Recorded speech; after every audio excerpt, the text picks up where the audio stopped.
दोस्तों मूवी शुरू होती है और हम एक कैथोलिक प्रीस्ट पीटर और उसके डॉक्टर फ्रेंड नेल्सन को देखते हैं। वो दोनों काफी रश में एक वुमेन के घर आते हैं। हमें पता चलता है कि उस वुमेन का नेम मैगेली है। उसे एक पावरफुल डेमन बालबन ने पजेस कर लिया है। पीटर को देखकर वो डेमन ऐसे इशारे करता है जैसे उसे कब से उसी का इंतजार हो। वहाँ पहुँचकर पीटर को रियलाइज होता है कि मैगेली को बचाने के लिए उसे जल्द ही उस पर एक्सॉर्सिज्म परफॉर्म करना होगा। वो परमिशन के लिए अपने सीनियर फादर माइकल को कॉल करता है, पर फादर माइकल उसे परमिशन नहीं देते क्योंकि बालबन एक पावरफुल डेमन है और उसे हराना कोई बच्चों का खेल नहीं है। माइकल पीटर को सलाह देता है कि वो उसके आने का इंतजार करे और उसके आने तक वो डेमन से दूर ही रहे, पर पीटर को ये बात रास नहीं आती और वो कॉल को कट कर देता है। वो डिसाइड करता है कि वो खुद ही बालबन पर एक्सॉर्सिज्म परफॉर्म करेगा, जिसके बाद वो सभी को कमरे से बाहर जाने के लिए कहता है और कैमरे को रिकॉर्डिंग के लिए सेटअप करके बालबन पर एक्सॉर्सिज्म परफॉर्म करने लग जाता है। जैसे ही वो प्रेयर्स को स्टार्ट करता है, मैगेली का बेड हवा में बाउंस होने लगता है। उस डेमन ने मैगेली को इतनी बुरी तरह से पजेस कर रखा था कि उस पर प्रेयर्स का भी कोई असर नहीं पड़ता है। भागना तो दूर की बात है, उल्टा वो डेविल अपने कपड़े उतार कर पीटर को ही सेड्यूस करने लगता है। पीटर अपने आप को कंट्रोल करने की कोशिश करता है और अपनी प्रेयर्स कंटिन्यू करता है। वो डेविल पर हॉली वाटर डालता है, पर उस पर उसका कोई असर नहीं होता। मैगेली पीटर के सामने नेकेड होने लगती है और खुद को प्लेजर देने लगती है, जिसके बाद वो बेड पर गिर जाती है। पीटर को लगता है कि बालबन ने मैगेली की बॉडी को छोड़ दिया है। वो उसे चेक करने लगता है, तभी वो उसके हाथ को पकड़ लेती है और उसके हाथ से अपनी बॉडी पर टच करने लगती है। पीटर अपना कंट्रोल खो बैठता है और उसे किस करने लगता है, पर कुछ ही सेकंड में उसे रियलाइज होता है कि वो गलत कर रहा है। वो रेजिस्ट करने की कोशिश करता है, पर तब तक बालबन उसकी बॉडी में एंटर हो चुका था। अब यहाँ से सीन शिफ्ट होता है 18 साल बाद, जहाँ पर हम एक प्रिजन गार्ड को देखते हैं जो सभी सेल में से फूड प्लेट्स इकट्ठा कर रहा होता है। वो एक सेल के अंदर हाथ डालकर प्लेट ढूंढने की कोशिश करता है, तभी वो प्रिजनर उसकी 2 उंगलियों को काट डालता है। नेक्स्ट सीन में हम फादर पीटर को देखते हैं जो कि अब मैक्सिको के कंट्री साइड में रहने लगा है। उसे सालों पहले हुए उस इंसिडेंट का आज तक पछतावा होता है। अब वो अनाथ और गरीब बच्चों की देखभाल किया करता है। एक दिन वो बच्चों को खाना बांट रहा था, उसी समय एक लेडी उसके पास आती है। वो उसे अपने बच्चे के पास लेकर जाती है जिसे एक बहुत ही अजीब बीमारी हो गई है। वो बच्चा अचानक से शेक करने लगता है। पीटर उसे लेकर हॉस्पिटल जाता है। वहाँ पर पीटर का दोस्त डॉक्टर नेल्सन उस बच्चे को एग्जामिन करता है। वो पीटर को बताता है कि अब तक 4 बच्चों की इस बीमारी से मौत हो चुकी है, पर अब तक हमें इस बीमारी और इसके इलाज के बारे में कुछ भी पता नहीं चल पाया है। इसके बाद फादर पीटर और डॉक्टर नेल्सन चर्च जाते हैं। वहाँ पीटर रिवील करता है कि ये सब उसके कारण हो रहा है। भगवान उसे उसके पापों की सजा दे रहे हैं। नेल्सन उसे समझाने की कोशिश करता है कि उसने वो पाप जानबूझकर तो नहीं किया, उसे उस वक्त बालबन ने पजेस कर रखा था। पीटर कहता है कि मैंने उसे होने दिया था क्योंकि मैं कमजोर पड़ गया था और इसलिए भगवान ने मुझे आज तक माफ नहीं किया है और ना ही मैं खुद को माफ कर पाया हूँ। पीटर डिसाइड करता है कि वो बिशॉप के सामने अपने सिंस को कन्फेस करेगा और इसके बाद ही उसे शांति मिल सकती है, पर नेल्सन उसे समझाने की कोशिश करता है कि अगर वो ऐसा करता है तो उसे कम्युनिटी से बाहर कर दिया जाएगा और फिर वो उन जरूरतमंद लोगों की मदद कभी नहीं कर पाएगा। इसके बाद हम पीटर को बिशॉप के सामने बैठा हुआ देखते हैं। वो उनके पास अपने 18 साल पहले किए गए पापों का प्रायश्चित करने आया था। वो उन्हें वो रिकॉर्डेड टेप देने वाला था जो उसने उस रात को फिल्म की थी, पर वेटिकन टाउन के बाकी लोगों की तरह ही बिशॉप भी उसे एक सेंट समझता था, क्योंकि पीटर काफी सालों से उस टाउन के लोगों की मदद जो करता आ रहा था। इससे पहले कि पीटर उन्हें अपनी रिकॉर्डेड टेप दे पाता, बिशॉप उसे बच्चों की मदद के लिए काफी बड़ी अमाउंट का एक चेक दे देता है, जिसे देखकर पीटर का इरादा बदल जाता है और वो रिकॉर्डेड टेप बिशॉप को नहीं दिखाता है, क्योंकि ऐसा करने के बाद वो उन बच्चों की मदद कभी नहीं कर पाएगा। इसके बाद हम पीटर को उसके घर में देखते हैं। वो उस रिकॉर्डेड टेप को देख रहा था, जिसे देखने के बाद वो जीसस के सामने अपने सिंस को कन्फेस करने लगता है और खुद को कोसने लगता है।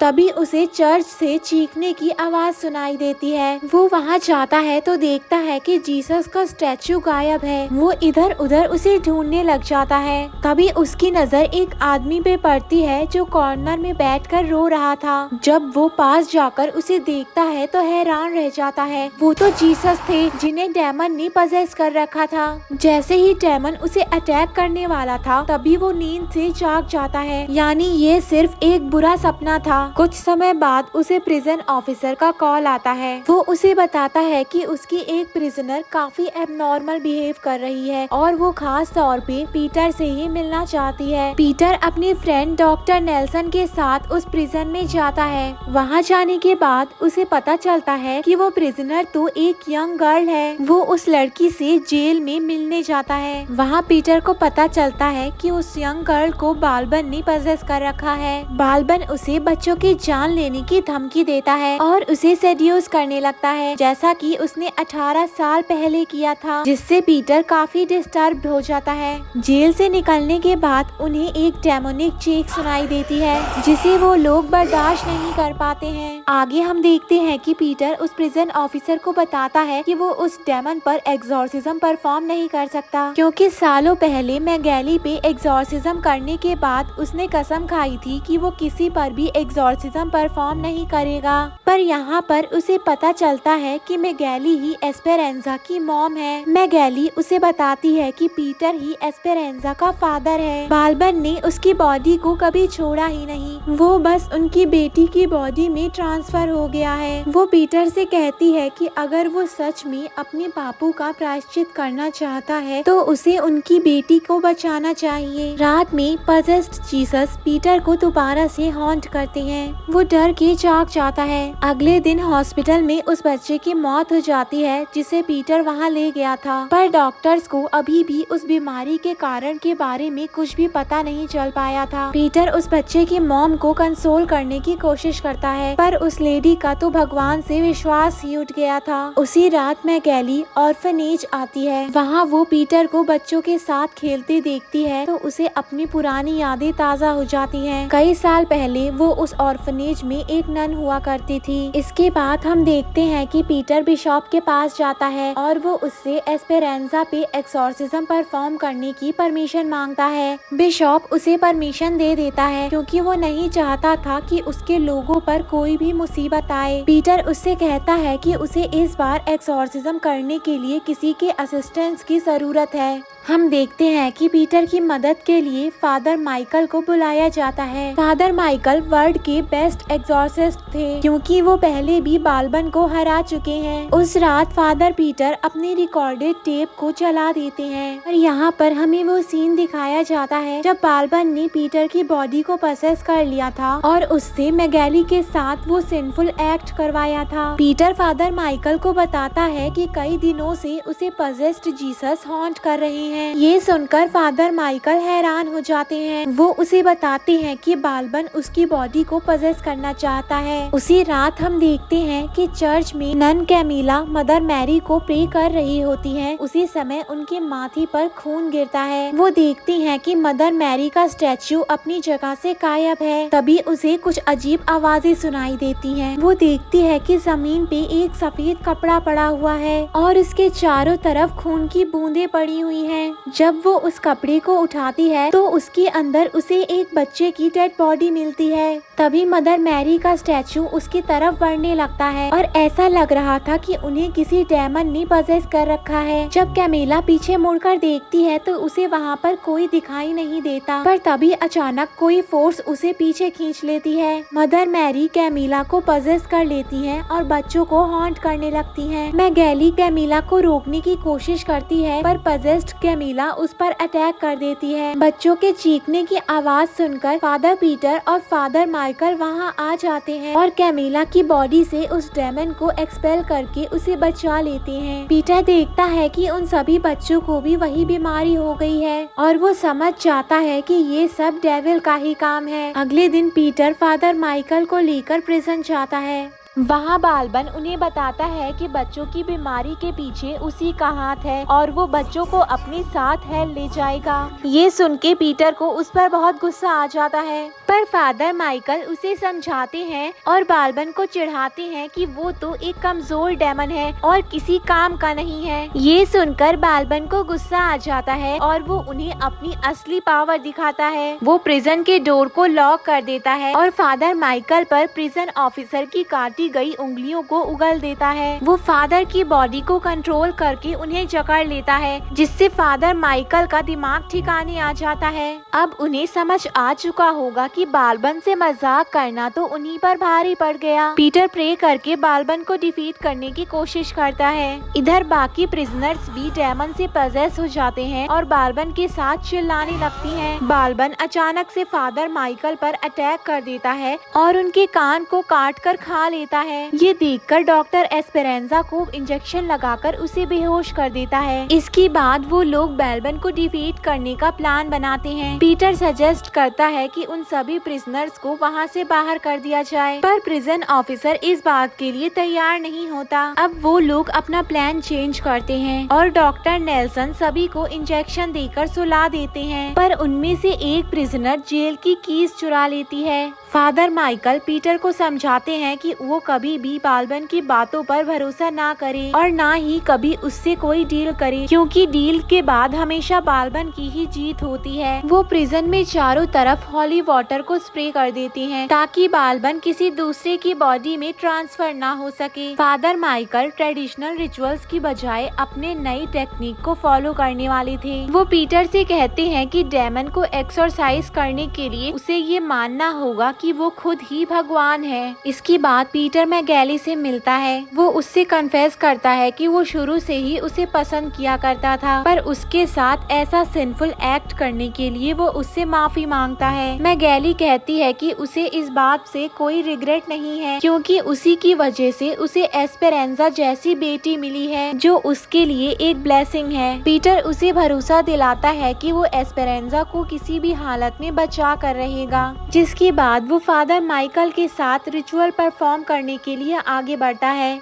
तभी अचानक से सभी लाइट्स ऑफ हो जाती हैं। वो देखते हैं कि एस्पेरेंजा अपने सेल से गायब है। इधर डॉक्टर नेल्सन सभी प्रिजनर्स को चेक करने जाते हैं। वो देखते हैं कि सभी प्रिजन के दरवाजे खुले हुए हैं। तभी उसे प्रिजन गार्ड की डेड बॉडी मिलती है, जिसे देखकर वो बहुत ही ज्यादा डर जाता है। तभी उसे एक लड़की के रोने की आवाज सुनाई देती है। जैसे ही वो उसकी तरफ जाने के लिए बढ़ता है, तभी एक पजेस्ड गर्ल उस पर चाकू से अटैक कर देती है। जब पीटर और फादर माइकल वहां आती हैं, तो वो नेल्सन को बुरी तरह से घायल पाते हैं। कई सारी पजेस्ड प्रिजनर्स उसके चारों तरफ खड़ी हुई थी। फादर माइकल मंत्र पढ़कर उन डेमंस को एक्सपेल करने की कोशिश करते हैं, पर उन डेमंस पर उनके स्पेल का कोई असर नहीं होता। तभी अचानक मदर मैरी पीटर के सामने आ जाती है और उसे हॉन्ट करने लगती हैं। सभी पजेस्ड प्रिजनर्स फादर्स पर अटैक करने के लिए आगे बढ़ती हैं, पर नेल्सन बीच में आकर उन्हें रोकने की कोशिश करता है। वो पजेस्ड गर्ल्स नेल्सन को चाकू से स्टैब करके उसे मार डालती हैं। फादर माइकल और पीटर वहां से भाग के एक रूम में छुप जाते हैं और उसे लॉक कर लेते हैं।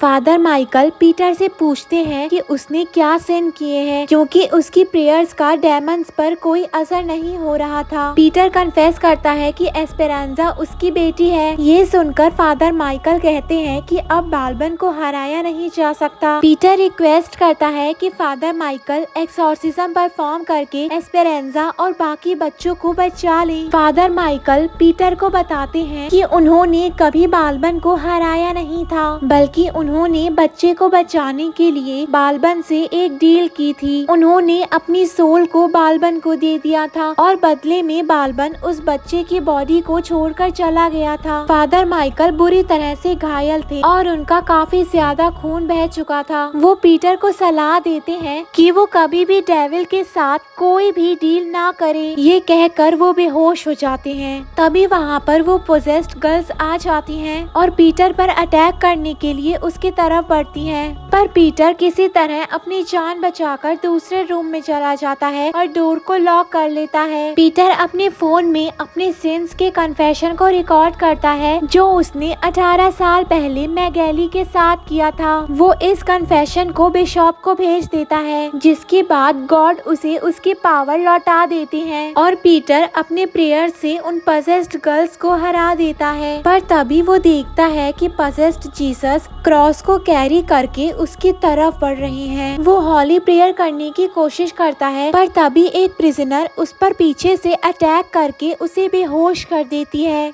जब उसे होश आता है तो वो खुद को चेयर से बंधा हुआ पाता है। पजेस्ड एस्पेरेंजा उस पर रिवर्स एक्सोर्सिज्म परफॉर्म कर रही होती है। वो डेविल प्रेयर्स करके उसके अंदर के गॉड को बाहर निकालना चाहती थी, पर वो खुद को कंट्रोल कर लेता है और हॉली प्रेयर्स पढ़ने लग जाता है, जिसकी वजह से बालबन उस पर एक्सोर्सिज्म नहीं कर पाता। इसी बीच हम हॉस्पिटल में देखते हैं कि मदर मैरी कैमिला को हॉन्ट करती है और बच्चों की जान लेने की कोशिश करती है। इधर पीटर अपनी पूरी ताकत लगाकर प्रे करता है। उसकी प्रेयर से एक डिवाइन पावर रूम में एंटर करती है।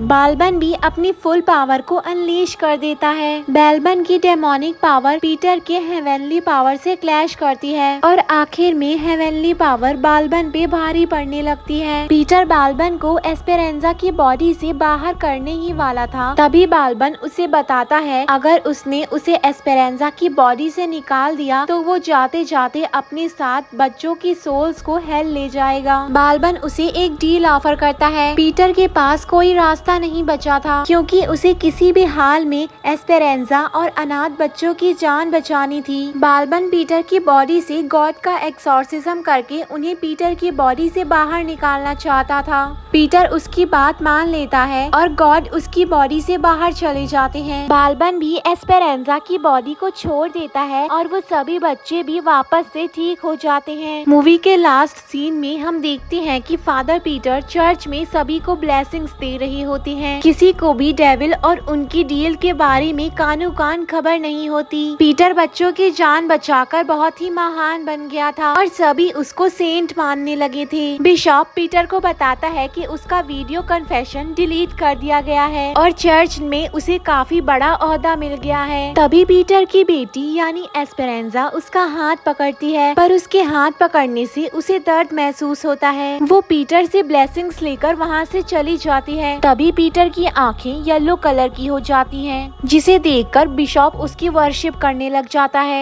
और यहाँ पर हमें समझ आता है कि बालबन कहीं गया नहीं है, बल्कि वो तो पीटर की बॉडी में एंटर कर गया है और बिशॉप उसका फॉलोअर बन गया है। बालबन कहता है कि हेवन ने भी अपनी चाल चल दी है और गॉड ने डेविल के खिलाफ एस्पेरेंजा को चुना है। इसके बाद हम देखते हैं कि बालबन ऑफिसर के रूप में वेटिकन सिटी पहुंच चुका है। वो कहता है the Sinner would inherit the earth rather than the kingdom of God.